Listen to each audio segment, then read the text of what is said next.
법원이 아무런 이유 없이 임의로 법정 해제 사유이다 라고 하면서 중대한 경우에만 해제할 수 있다 이렇게 판단한 건 근거가 없을 뿐만 아니라 이거 부당하다고 생각을 했습니다. 이렇게 따지면 수분양자가 구제받기가 매우 힘들어지거든요. 이렇게 하급심 판단이 엇갈려서 실무에 혼란이 있었어요. 그런데 2025년 7월 3일 대법원 판결에서 이런 논란을 교통정리해 준 것입니다.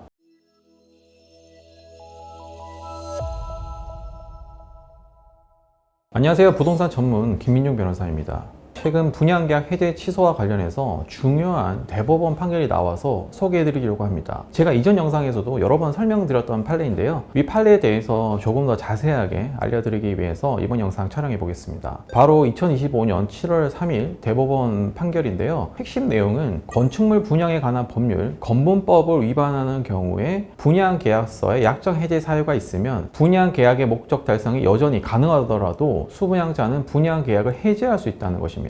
쉽게 말해서 분양사업자가 건문법을 위반해서 과태료, 시정명령, 벌금형 이상의 선고, 형사처벌을 받았다면 건물을 짓고 입주하는데 별 문제가 없더라도 수분양자는 분양계약을 해제할 수 있다는 것입니다. 오늘은 이 대법원 판결을 중심으로 수분양자가 분양계약을 해제할 수 있는 경우와 실무적으로 유의해야 할 점들, 그리고 저희가 실제 건문법 위반 혐의로 형사고발을 해서 벌금형 선고를 받아낸 사건도 소개해드리겠습니다. 매우 중요한 내용이니까 꼭 끝까지 한번 시청을 해보세요. 건문법은 분양 과정의 투명성, 수분양자 보호를 위해서 이런 다양한 규정을 두고 있는데요. 그 중에 하나로 분양계약서에는 분양계약 체결에 영향을 줄 수 있는 중요한 사항들을 반드시 계약서에 기재하도록 되어 있습니다. 건문법 6조 4항에 기재가 되어 있고요. 건문법 시행령 구조에 구체적으로 그 규정이 또 적시가 되어 있습니다. 이러한 내용들은 분양계약서 상에 반드시 모두 기재하도록 되어 있는 것입니다. 만약에 이를 위반하면요, 형사처벌을 받게 됩니다. 1년 이하의 징역형 또는 1억 원 이하의 벌금형에 처해지게 됩니다. 필수 기재사항 중 하나가 바로 이 내용입니다. 분양사업자가 분양 대상 건축물과 관련해서 다음 항목의 어느 하나에 해당하는 경우에는 분양계약을 해약할 수 있다. 이런 내용이 들어가야 된다는 것이죠. 건문법 9조에 따른 시정명령을 받은 경우, 10조에 따라 벌금형 이상의 형을 선고받은 경우, 그리고 12조에 따른 과태료 부과처분을 받은 경우에는 약정 해제할 수 있다고 하는 내용을 기재하도록 되어 있는 것입니다. 그래서 상가, 오피스텔, 생활력 숙박시설 등 건문법이 적용되는 현장의 부동산을 분양받으신 분들은 여러분들이 가지고 있는 분양계약서, 그 계약서 해제 조항을 보시면 이 해제 규정에 대한 내용들이 기재가 되어 있습니다. 즉 분양사업자가 건문법을 위반해서 위와 같은 과태료, 시정명령, 형사처벌을 받게 된다면 분양계약서 약정에 따라서 수분양자가 계약을 약정 해제할 수 있다는 것입니다. 이러한 조항을 둔 취지는 분양사업자가 관련법을 잘 지키도록 하고, 만약 관련법 위반으로 수분양자에게 불이익이나 위험이 발생하면 수분양자가 이 분양계약에서 벗어날 수 있도록 보호하려는 데 취지가 있습니다. 기존에 실제 분양계약 해제 취소 소송에서는 이 조항을 어떻게 적용하느냐를 두고 논란이 많았습니다. 비슷한 약정이 계약서에 있어도 막상 문제가 생기면 정말 시정명령이나 벌금형 선고를 받았다고 해서 분양계약 자체를 해제할 수 있느냐, 이것을 두고 수분양자 측과 분양사 측이 주장이 엇갈렸던 것이거든요. 분양사, 시행사, 신탁사 측에서는 이 조항이 법에 정해진 해제 사유이긴 하지만 일종의 법정 해제로 보아야 한다라고 주장을 했어요. 법정 해제 사유로 본다는 말은 단순히 시정명령이나 벌금형 처벌을 받았다는 사실만으로는 해제가 할 수 없고, 그 위반 행위가 분양계약 목적을 달성할 수 없을 정도로 중대한 경우여야 해제가 인정된다는 취지입니다. 실제로 일부 하급심 법원은 이런 논리에 따라서 판결을 내리기도 했어요. 그런데 수분양자 입장에서는 분양계약서에 분명 해제할 수 있다고 규정이 돼 있는데 법원이 추가로 위반의 중대성 같은 조건을 임의로 붙여서 계약 해제를 막는 그런 답답한 상황이었던 것이거든요. 저는 예전부터 이 규정에 대한 문제점을 계속해서 법원에 끊임없이 문제점 지적을 해왔었어요. 아니, 계약서에 명확하게 명시된 수분양자들에게 몇 개 안 되는 유리한 조항이거든요. 분양자 측이 투명하고 공정한 절차에 따라서 시행을 하도록 이렇게 건문법까지 만들어 뒀는데, 규정까지 되어 있는데 법원이 아무런 이유 없이 임의로 법정 해제 사유이다 라고 하면서 보면서 중대한 경우에만 해제할 수 있다 이렇게 판단한 건 근거가 없을 뿐만 아니라 이거 부당하다고 생각을 했습니다. 이렇게 따지면 수분양자가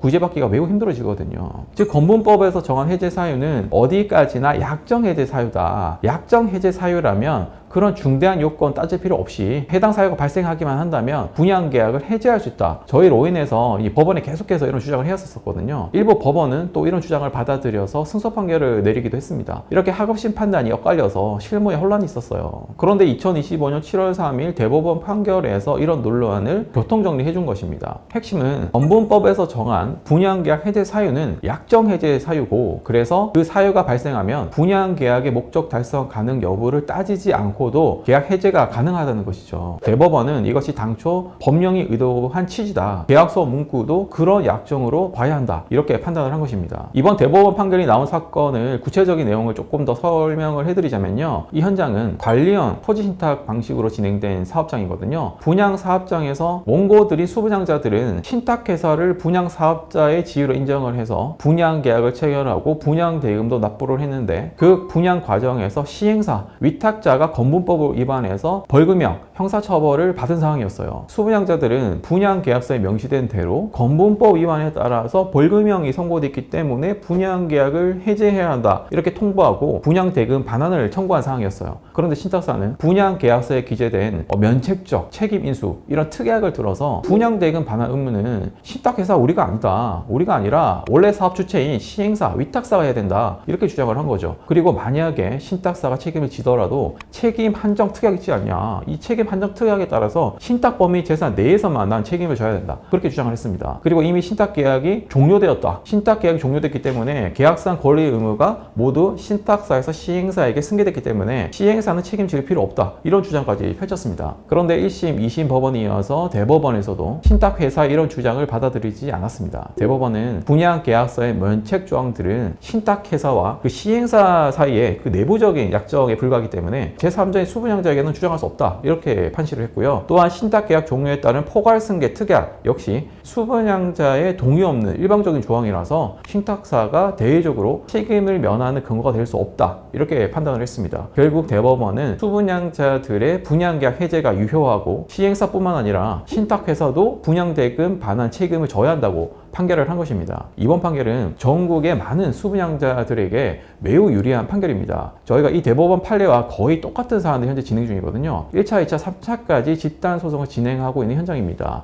2차, 3차 소송은 건분법 위반 사유가 아닌 다른 사유로 전부 승소했었거든요. 그런데 1차 집단 소송은 판결을 앞두고 있어요. 개인적으로 이 대법원 판례와 같은 사유로 승소하기를 기다리고 있습니다. 저희 로인에서 진행한 사건을 설명해 드리자면요, 경기도 시흥시 거북섬에 있는 상가 현장인데요, 이 시행사는 분양을 시작하면서 관할 관청에 분양 신고 수리 통보를 받지 않은 채 미리 몇몇 수분양자들과 이런 분양 계약을 체결했어요. 건분법 10조 2항 1호에 따르면 분양 신고 수리 사실을 통보받지 않고 분양 광고를 하거나 공개 모집이 아닌 방법으로 분양받을 자를 모집하면 형사처벌을 받게 돼 있거든요. 1년 이하의 징역 또는 1억 원 이하의 벌금형이 처해지게 됩니다. 그런데 이 시행사는 지자체로부터 분양 신고 수리 사실을 통보받기도 전에 분양 대행사를 통해서 다수의 수분양자들과 분양 계약을 체결하고 계약금까지 미리 받아버린 것이죠. 또 분양 신고 수리가 통보받기도 전에 예비 수분양자들을 대상으로 홍보관에서 분양 광고와 설명회까지 진행을 하면서 분양 받을 자들을 미리 모집했어요. 이런 행위들은 건분법상 분양 신고 의무와 공개 모집 의무를 명백히 위반한 것이다 라고 주장을 했습니다. 저희가 경찰서에 가서 이런 주장을 계속 했고요, 검찰에서도 주장을 했고, 결국 시행사 대표와 시행사 법인은 건분법 위반 혐의로 기소가 돼서 벌금형 1,000만 원이 선고됐습니다. 신탁사는 시행사가 형사처벌 받은 것이지 내가 처벌받은 거 아니지 않냐, 시행사가 받은 거다, 난 아니다. 그렇기 때문에 약정 해제 사유가 될 수 없다. 그 약정 해제 사유에 보면 신탁사가 벌금형 이상의 처벌을 받은 경우에 해제할 수 있다고 돼 있거든요. 얄팍한 수를 쓰는 거죠. 그런데 최근 대법원 판례에서 이러한 신탁사도 책임을 져야 한다고 판시했습니다. 저희 로인에서 진행 중인 집단소송에서도 이 대법원 판례의 취지에 따르면 약정 해제권 인정이 돼서 전부 승소할 것으로 보입니다. 만약에 전부 승소하게 된다면 다시 촬영해서 공유드리겠습니다. 건분법 위반 사유에서 중요한 것은 설령 그 벌금형이 비교적 적은 금액이라도, 예를 들어서 100만 원이나 300만 원 정도의 소액이라도 수분양자에게는 분양계약 자체를 해제할 수 있는 그런 강력한 권리가 발생한다는 점입니다. 실제로 앞서 말씀드린 대법원 판결도 시행사가 100만 원 벌금형 선고받은 사안이었거든요. 이렇게 작은 법 위반이라도 수분양자에게는 분양계약 자체를 해제할 수 있는 이런 강력한 사유가 될 수도 있으니까요. 분양 과정에서 법령 위반이 의심되는 경우 그냥 넘어가지 마시고 적극적으로 형사 고발하시거나 진정을 제기해서 해결을 해야 됩니다.